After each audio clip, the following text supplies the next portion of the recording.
आइए आज हम जानते हैं खांसी सर्दी बुखार को कैसे ठीक करें। क्योंकि अभी तो बारिश का मौसम हो रहा है और खांसी सर्दी जुकाम तो हर घर में होने का लक्षण है इस मौसम में। तो आइए जानते हैं इसे ठीक करने के उपाय अपने घर के रसोई से। आप खांसी के बहाने से ही सही, आप अपने कमजोरी को भी दूर कर सकते हैं।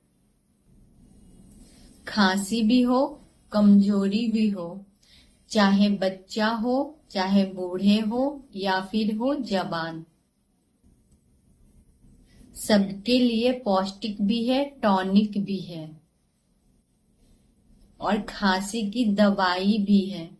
तो करना क्या है आइए जानते हैं।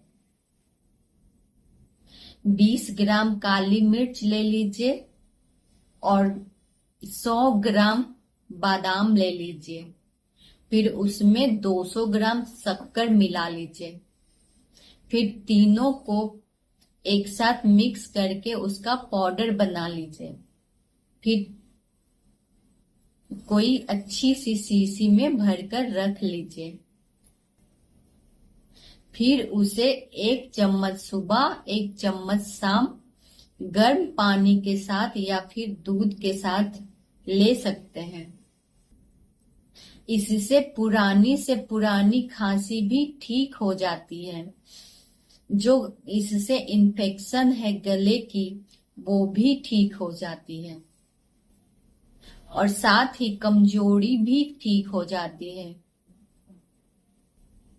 क्योंकि आप खांसी के बहाने से ही सही आप अपने कमजोरी को भी ठीक कर सकते हैं। घर की रसोई से कुछ नहीं, केवल काली मिर्च बादाम और शक्कर के माध्यम से ही। तो आप इस प्रयोग को जरूर करें। जय